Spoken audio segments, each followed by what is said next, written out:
was in the control room at kickoff. I even got this, a packet capture of the actual game.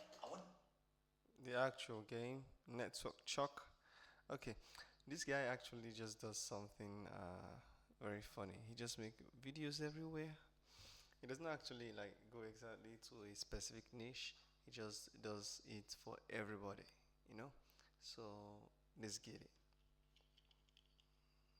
Wonder if we can decode it. The scale of this is insane. I've never seen a network like this, and it's temporary. So by the end of this video, you'll know how a kick in Boston ends up on a TV in Singapore. Now, this was a big deal for me because I'm a massive football, soccer fan. I played when I was younger, dreams of going pro. But then I tore my ACL and became a networking nerd instead. But never in my wildest dreams did I think that my love for the game and my love for networking and IT would combine. That I would actually get to see the network that makes the World Cup happen. Are you kidding me? Also, my daughter Addie had a question. Hey Daddy, how do they capture the sound of the ball when the players kick it? You'll never watch a football match the same way again. Get your copy ready? Let's... I actually asked that same question, you know. I was like, how do we hear the sound of the football when you kick it? But then I realized you can put a microphone right inside of the football, you know. Normally on other normal footballs there is complete empty space inside of it. So now placing a mic inside of it and holding it by some kind of skeletal structure makes it all possible, you know. That's why we can hear the bah, poo, ta, all those little sound coming from the football hit, you know. So let's continue.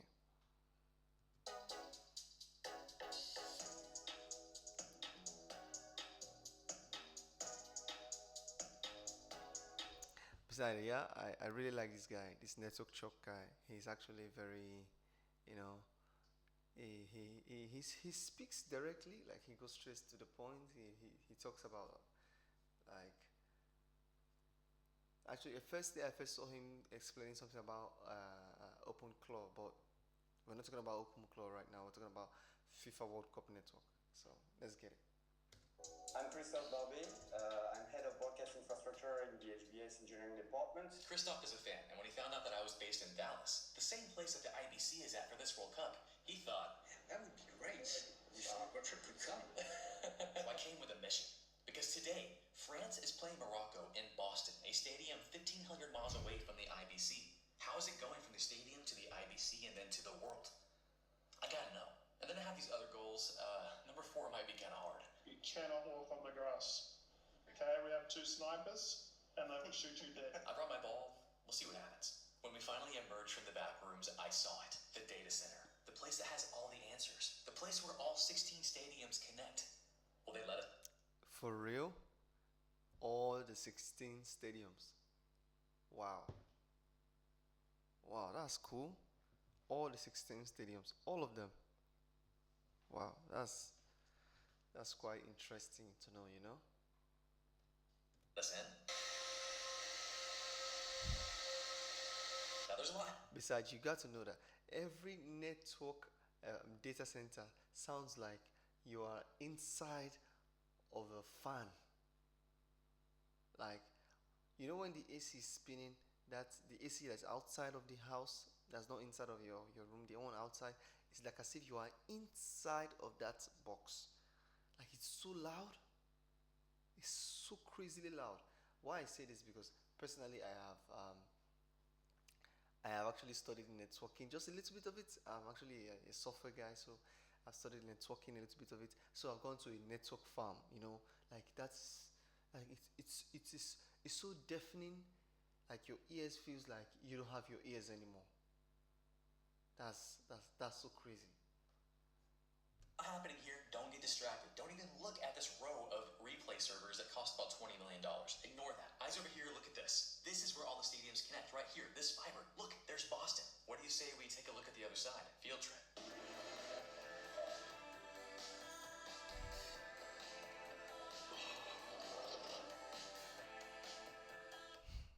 Well, before we get that, I have to go full screen, you know. Every single stadium has one of these, a portable data center. And it's on Tech Street. I like that. Let's go inside. Right here is the other side of that connection. Okay, they're connected, but why? Because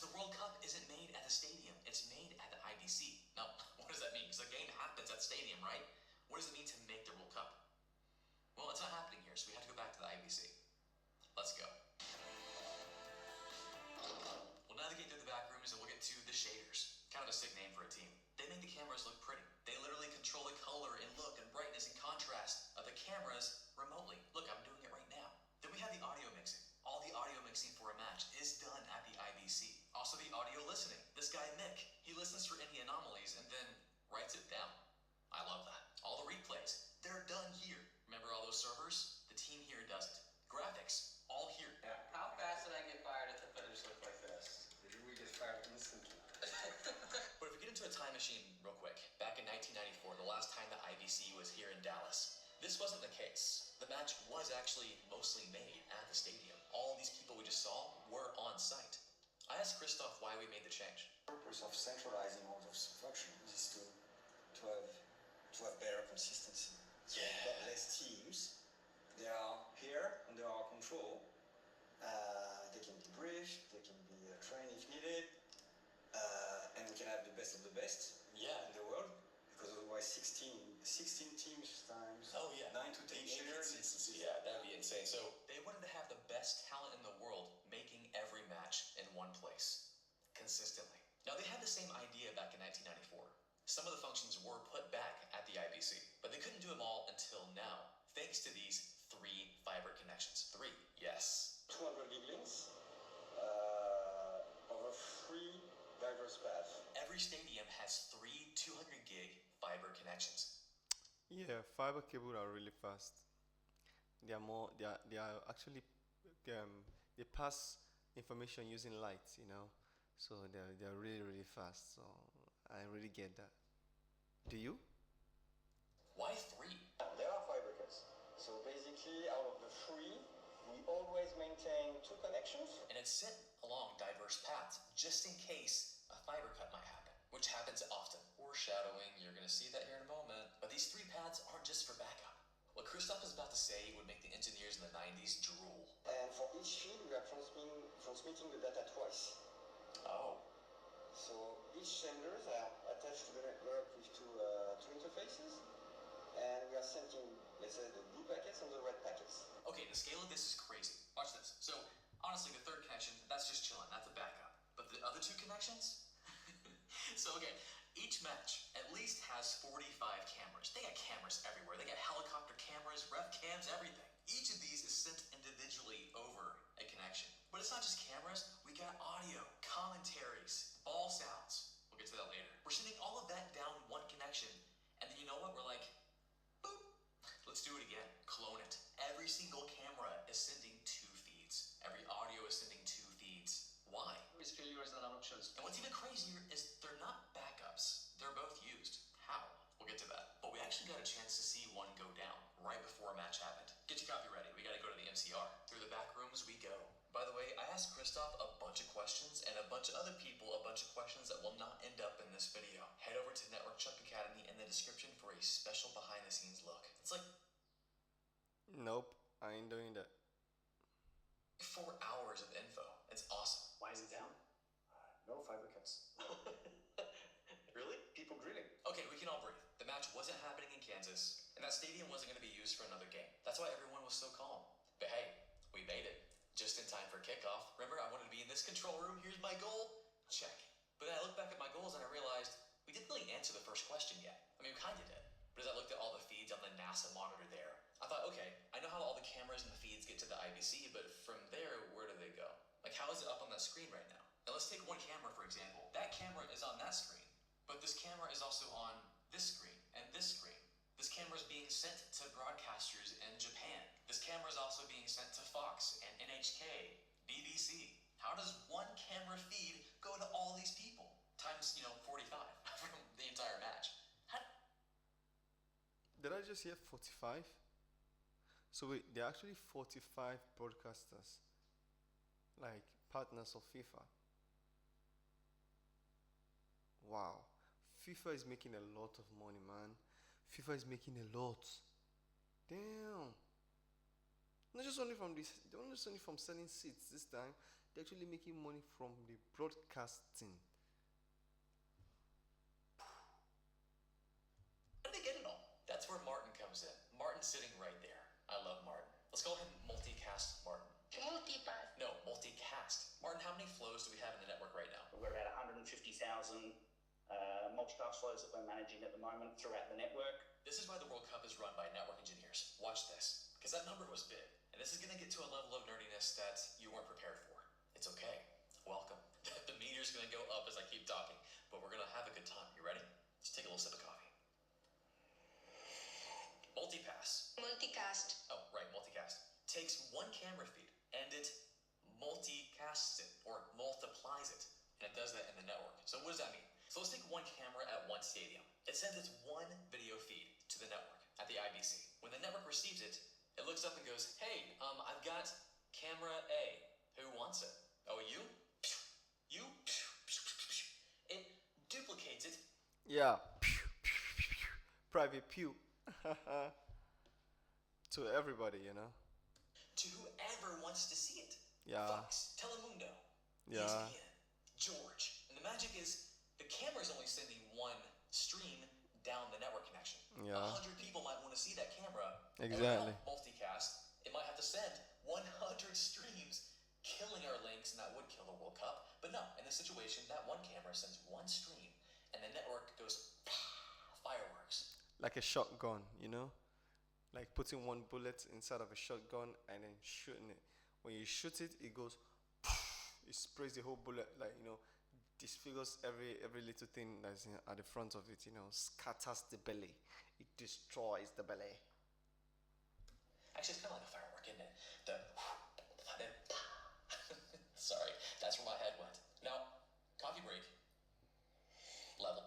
You too like coffee. Well, it's cool. It's all right. That's him.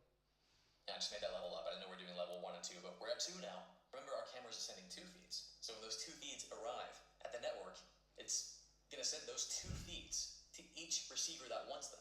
So Fox, you get 2 feeds. Telemundo, you get 2 feeds. George. And then multiply that times, 45. Or in the case of the final match, there's going to be 50 cameras. And then you add the audio in there. And then... Hold on. You said on the final match, there are going to be 50 cameras. 50, man. 50. Wow. That's a lot. That's a very much lot. Ha ha ha. And add on top of that the IBC is equipped to run 6 matches at one time.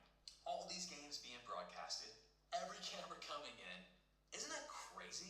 Martin thinks so too. Now just so you know, a traditional, regular network could not do this. It's too crazy. And that is where Martin comes in. So we've got a software platform that we've developed ourselves called TFC, which has a view of the entire network and using. How does it have a view? Does it like plug in through API to like Nexus switches and all that? Correct. Okay. So plugging in through gRPC to all the Nexus switches as well. Yeah, I know what gRPC is, you know. As a software guy, I know what gRPC is, you know. I'm not a network guy, right? So gRPC is basically passing something called proto file. You use the proto file to exactly know the kind of data you are getting and know exactly what you are sending. So you don't just have to guess your response or guess your request. You know exactly letter for letter, data size for data size, data variable name for data variable name. Exactly. That's why it's called proto, you know, like a prototype kind of thing. That's why it's called proto. So that's what they use. Well as the few Arista switches that we have within the network, and then it uses the same means to statically configure those routes throughout the network. So for every stream, there's a backup stream. Well, it's not technically a backup stream because either could be active at any time. So this network is actually rocking some pretty sick Cisco Nexus switches. Easy for me to say. That's a tongue twister. And they can handle multicast networks, but not a multicast network like this. Because not only are we casting out to 1 billion devices, don't quote me on that, it's a lot, but we're also sending a duplicate stream to each receiver. And those streams actually need to take a unique path through the network for redundancy. Like you don't want want the red and the blue packet, which is how they refer to them, going through the same switches, because that defeats the point. You want them taking a unique path through the network, just in case. That's why Martin and his team, and the company he works for, has a software called TFC. It actually sits on top of the network, and it helps tell the switches and everything involved in the network, hey, here's how you do things. Here's where all these multicast streams are supposed to go. Level 3, coffee break, you ready? Actually, this one's not that bad. It might be. Every receiver, every single thing that receives a camera feed, it receives 2 streams. Let's see camera A, and it's Messi scoring a goal or something. As the kick comes in to the receiver, it comes in the form of network packets. That's what they call it. It will get red packets and blue packets, identical streams, and it will use both. And here's how it does it. It's whichever comes first. Packet 1 comes in. If red packet 1 is first, it'll use red. Packet 2 comes in. If blue is first, it'll use blue. Isn't that crazy? Even if you don't know about networking, you have to admit that sounds pretty neat. And they do this because, again, and then to fully close out our question 1, those receivers, again, are like Telemundo and ESPN and Fox. It's then their jobs to broadcast it out to us. That's how we get it. But it's almost time for kickoff. France versus Morocco, here we go.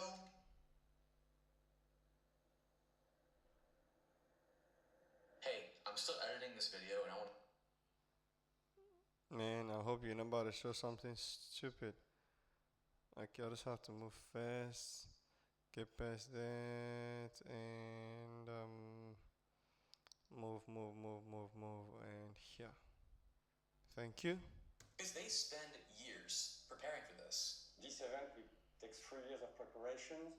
We had a smaller event, the Club WorldCup last year. That network you see, that was fully planned, tested. They do fake matches. They do audio sync hours before the match happens. It honestly is a very well-oiled machine. And I kept asking people, like, has anything gone wrong? What happens? And like, they're all like, no, it's been a pretty chill World Cup. We're knocking on wood every day to keep it like this. So as cool as the NASA control room was, kind of calm, and we walked around and got to talk with people. This is Alex. He's the supervisor of the MCR. All those people who are sitting in the front row are taking care to receive all the feeds from the venue.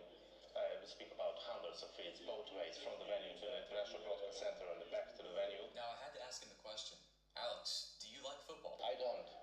Sometimes Oh my god. That's the jeez. Okay. Really? You're a broadcaster of football, but you do not like football. That's such an irony, man. Like, well, he's just doing his job. He's just doing his job. So let's cut him that slack, you know. when the match is done, I don't know who played, what it is for, but I know that the picture was fine, the audio was fine. Yeah, look at that. Behind him, they're doing sound checks, and the commentators are like getting ready. I love seeing that. And by the way, they have to be able to talk to those commentators and pretty much everyone involved with the World Cup. That's where Wolfgang comes in. So I'm Wolfgang Herrmann, and I'm here the communication engineer for the IBC. I know some people can't believe how many people are communicating from the venue to the IBC, and anyway, how many people we are in total. And his team that manages the commentators has an interesting problem. Like 99% of the time, the commentary audio, they reach me much faster than the video. Meaning if we don't put the right delay, there is a chance that they call a goal. This would be the worst nightmare if somebody calls a goal before it really happens in screen. And then we had the most chill guys in the room that almost made us miss the kickoff. Anthony and Colin. You could call us the layer 1 guys. So the cabling, the guys who made the design hand us the designs, and we make sure that all the cabling gets connected from the spines to all of what we call the substars. And I didn't know this. They actually manage the data center. And Colin, he's only 21 and he's already helping make the World Cup happen. Do what that guy does. And did you notice all the interfaces they were using to control everything? Steve does that. So you're building dashboards and controls and interfaces for pretty much anything that happens here. Man, I'm so proud of this one. Man, I'm just gonna have to tell you this thing very straightforward. You know, building dashboards is one very complicated thing. I know nowadays we have AI, just make up some kind of set up this here, some kind of card views. No, not the card views. It's actually aggregating an array of data and then showing it in a comprehensive manner that you can literally understand its summary in one glance. That's what a dashboard is. So if you really want to have an understanding of what I'm saying, is basically if you have all of your followers, all of your subscribers, uh, all of your contacts, all of your friends, all have them in one app, that you can just open up the app and see, okay, I have 10,000 subscribers, I have 10 million followers, and I have 10 million contacts, and I have 20 million friends, and I have all of these things, but they are all happening in one app. So how can that happen? It can all happen if they are gRPCs or communicators or APIs or some kind of connection between different servers, and then you can be able to pull up those data, aggregate it, and show something sensible, and be able to summarize it in just one glance. So that's why I see this guy right here, for the fact that he's building this dashboard for the whole of FIFA, man, I give him some good respect, like he's really doing something great. He's really doing something great. Let's continue. Exactly. These used to be physical controls, and now it's all done in software from a server. Oh, and here's Martin's teammates. They showed me some cool graphs. We can zoom into the switches and see. Man, this is just another software, This is just another software. Wow. That's so cool. That's so cool. It's just for one that is displaying. Also, Martin logged into a switch and went to global configuration mode for my CCNA students, and that was pretty fun. How to? It's okay. Yeah. Now, I don't know about you, but all that talk about packets makes me want to see one. This is goal number 2. We talked a lot about how the World Cup goes through the network. They broadcast the entire World Cup through the network. And because the World Cup is run by network engineers, it means that we can actually capture part of it as network traffic. It's called a PCAP, or a packet capture, and I've got one. I wasn't sure if they'd give it to me. I asked Christoph, and he's like, sure. And then I got an email. There it was. You want to see it? This is an actual World Cup game, but in network traffic. At the moment it happens. That for me is like the coolest souvenir ever. Here we go. All right, I'm going to open up the PCAP. And this is your first time ever seeing one. Stick with me, it's okay. Because it doesn't look very exciting at first. I mean, look at all this. It looks like nothing, right? Each one of these is a packet. Now look how many there are. If I scroll down to the bottom, blah, you can see that, oh, bam. Let me scoot this over. 10,000 packets. You know how much of a game this is? 27 milliseconds. Now, when a receiver receives this information, these packets, it can decode it and turn it into the game. And you know what? I think we can do the same thing. So I threw this in a ChatGPT. And it did it. Now, 27 milliseconds, that's essentially, well, let's see. Look at that. That's awesome. Now, you might notice this is not the game that happened at Boston. This is not France and Morocco. Who is that? Is that Portugal and Germany? This is the time that he gave you the capture. That's What? Man, are you really sure you know football? Are you really sure you know football? This is not Portugal. This is Spain. This right here is Spain. These are the champions of the World Cup 2026. Spain, man. Spain. This is Spain. Man. when I got it. But how cool is this? This is an actual image from the World Cup. This was what was sent through the cameras live.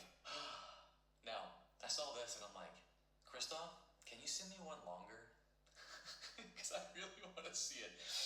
So he sent me this, and it's this one we're going to nerd out on. Yes, I'm going to try and have ChatGPT decode and see if we can get the actual video. It's going to be a video, not just an image, from this Wireshark capture. But first, this is the secret sauce. We're actually seeing what we've been talking about this entire video. Get your coffee stick, get ready. Now this one is bigger. I'm going to open it up. Got to find it first. Take it a minute. Here we go. 530,000 packets in this one. A whopping 1 second of footage. I'll take it. 5,196 megabits per second. And you know what's cool about this feed? It comes in uncompressed. No codec, not MP4 like you're watching me now on YouTube. Raw pixels. This is better than watching it on TV. Now let's do this. Oh, here we go. Now don't worry, we are going to decode the packet here in a bit. But you gotta learn some stuff along the way. Now we'll go to statistics and conversations. Because all the devices on a network are just talking all the time. Let's see the biggest talkers. We'll sort by packets. Now do you see this? Remember, this packet capture is gonna have we're seeing the very beginnings of this right here. Yeah, Notice these yeah. two conversations right here have similar amounts of packets. And Yeah. then right here is the multicast address that they're sending to, or addresses they're sending to. Notice, in the Yeah. second octet, that's a different network. These are two Yeah, I can see the IP difference. Two actually different locations. different networks. First one's on 182, the second one's on 181. Two identical copies on two physically separate networks, otherwise known as our red and blue paths. Also worth noting is that dot 20 is video and dot 30 is audio. Video, audio. Oh, love this stuff. Okay, time to up our level of nerdiness. We're already there though, aren't we? Up here, my filter. I'm going to search for ST_2110_20. This is going to filter my packets. Now, what the junk is 2110? It's a standard for how to transmit high-quality digital media over IP networks, which is what we're doing right now. So we're only looking at 2110 packets. So all of this is video. It's hard to see, but it's there. Check this out. When you're watching 1080p video, each frame, which is like this, and this capture will be 1080 rows. What's a row? It's right here. SRD row number. Look, row 0. 4 rows is one packet. Row 1. Row 2. Or, I'm sorry, that was 1, 2, 3. So one complete frame requires 4,320 packets. Let me prove it to you. If I add to the filter RTP.marker equals 1, I can see the boundaries of every time we have a complete frame. So here's a frame, here's a frame, here's a frame, here's a frame. Notice we're jumping a lot of packets. And we're only displaying 118 packets right now. Man, this is cool. And it's also very, very nerdy. Total. Now the video coming across is 1080p at 59.94 frames per second, yet we're seeing 118 packets. Why? Because it's sending it twice. Look, you can see it right here. Let me remove our RTP marker.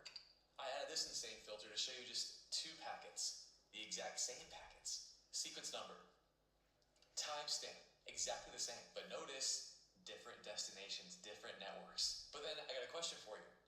Which of these packets do you think was received as the actual video? Which one was played? Well, you may recall that the packet that arrives first is the one that's chosen.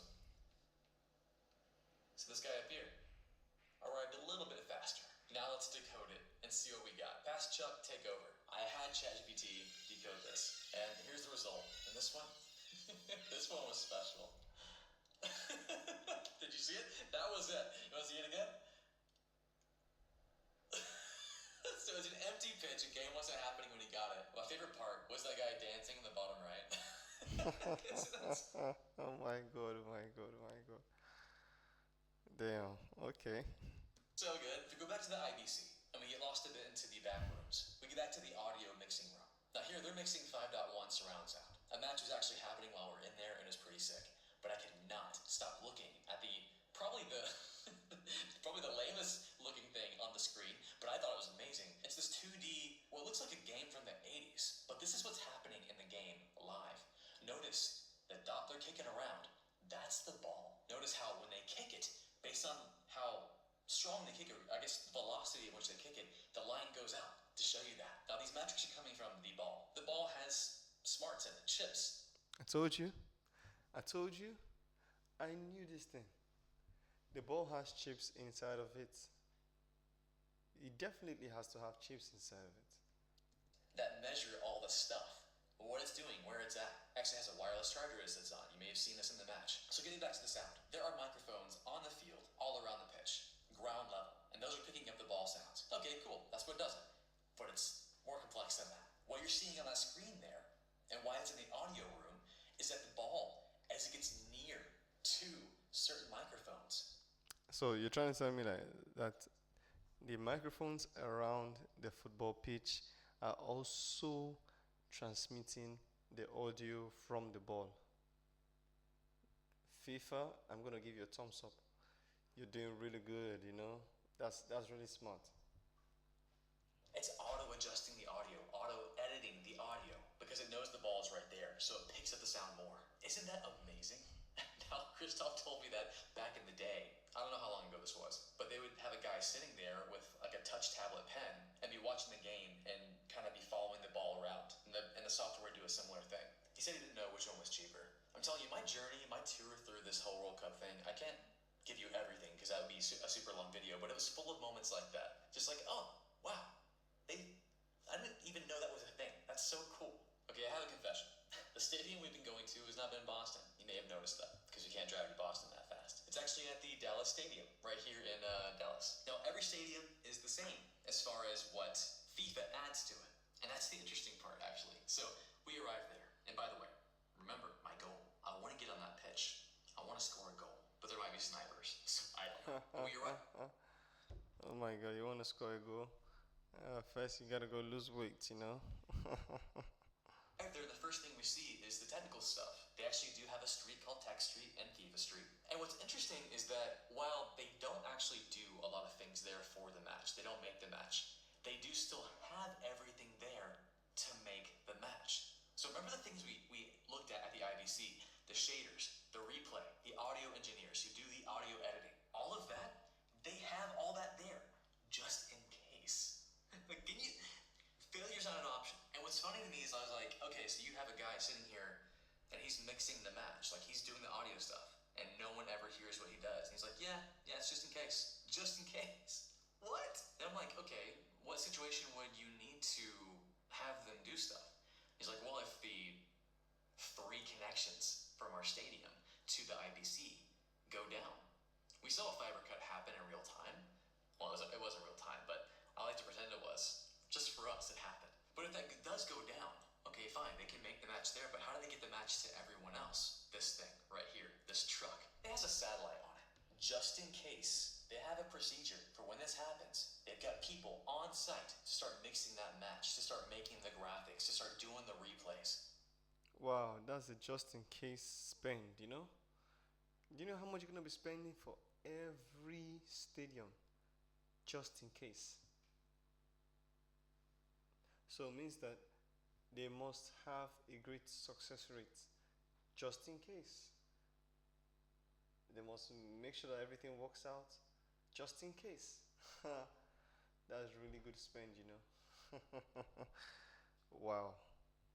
Look at the data center they have here. They have a small version of everything that you saw at the IBC, including those really expensive replay servers. And it gets sent over a really complex satellite network. And by the way, they can satellite that back to the IBC, or if the entire IBC is just down, no connection at all, they can actually satellite to the other broadcasters. The World Cup game is going to happen, no matter what. What's funny though is the things that do still occur at the stadium, the director is still there. Every match has a director who's deciding which cameras to switch to and how the match is.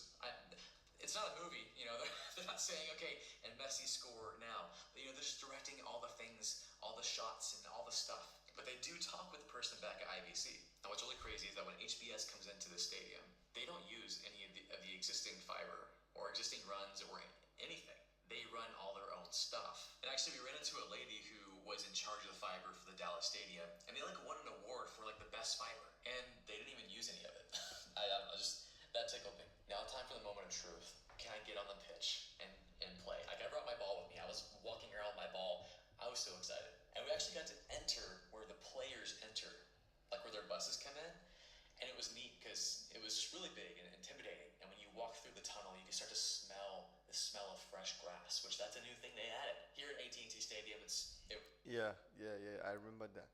I remember when FIFA president said he want to put fresh grass in every stadium that's going to be used for the game.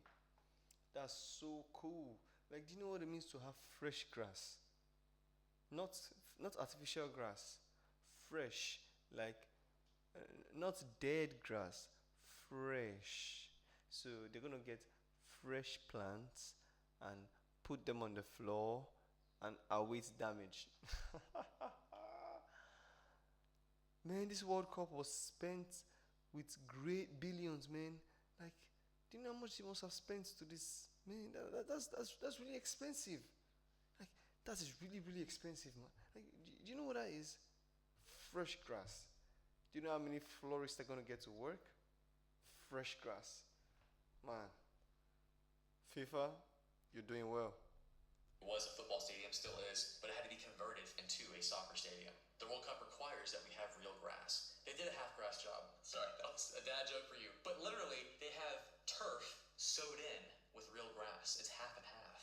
Not only that, they had to raise the pitch 1.2 meters. You can see the difference on these stairs. Also notice that the field looks a little weird right now.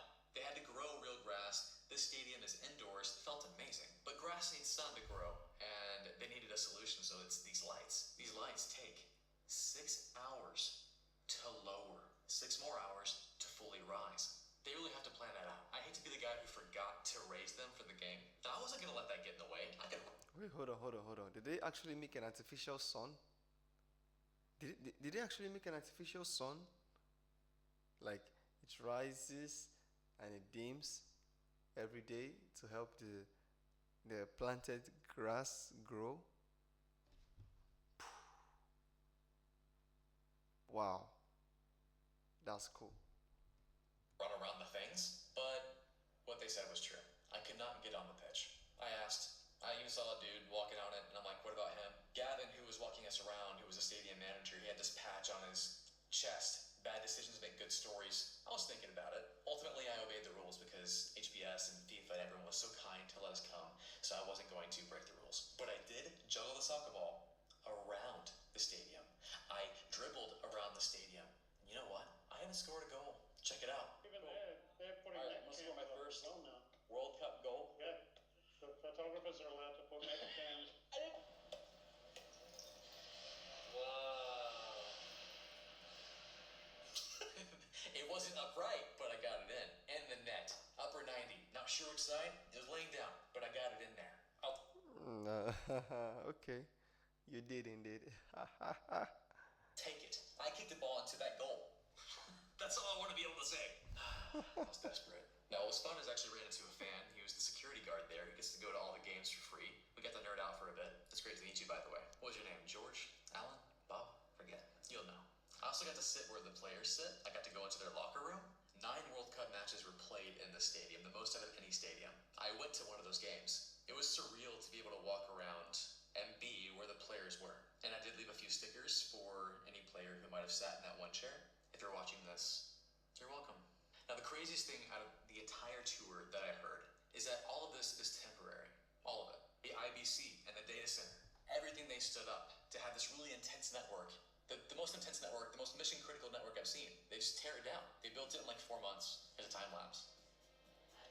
And Christoph said, as soon as the trophy is raised, they start packing up. They'll be home in 4 days. It takes a few, I think they said like 4 or 6 weeks. I'll have it corrected right here. First thing first, right? The whole game was just 1 month. Like, it was all in 1 month. From the 19th to another 19th. So for the fact that they did it 4 months before the 1 month, or let's say 4 months before the actual start of the FIFA World Cup, makes it all 5 months. And just after they raised the cup, they're already gone in 4 days. Like, wow, that's some super fast packing, you know? Like, super fast, like, crazily fast, you know? But well, I'm just gonna have to say, my honest opinion about this is thumbs up to FIFA. Y'all are doing great. Y'all are doing good. Like, for real. Like, man. And besides, I watched most of the games. Not most, I watched all of the games. All of it. You can check my channel. I watched all of the games. Everything. Amazing. I made reels about them. All, like, so cool. This was really, really good, you know? Fully take everything down, but it's temporary. One of the most intense, impressive networks I've ever seen is temporary. But it runs so well because this team is good. I got to meet so many of them. It was such a joy to get to know them. I brought them coffee, so I think that my coffee is also contributing to the success of the World Cup. Yeah, I know everybody want to have. Oh my god. Indeed. This guy. Alright. So everything in IT needs coffee, and the World Cup needs IT, so the World Cup needs my coffee. You're welcome, Messi. That's all I got. Christoph, Bart, Steve, and everyone involved for making our trip possible. I'll catch you guys next time. Hey, All right, I'm gonna catch you next time. Well, he did good. He did good. So basically, this review about the network about FIFA. FIFA, you guys are doing great. I'm not gonna lie, you guys are doing amazing with this broadcasts. Nice. Like it really blows my mind for the fact that all of these things goes through software, networking, goes through fiber cables, like, and it goes all around the world to 100 and something different broadcasts, and I get to see the match. Like that's so nice. That's really really nice. So I'm just gonna have to say, yeah, nice one, FIFA.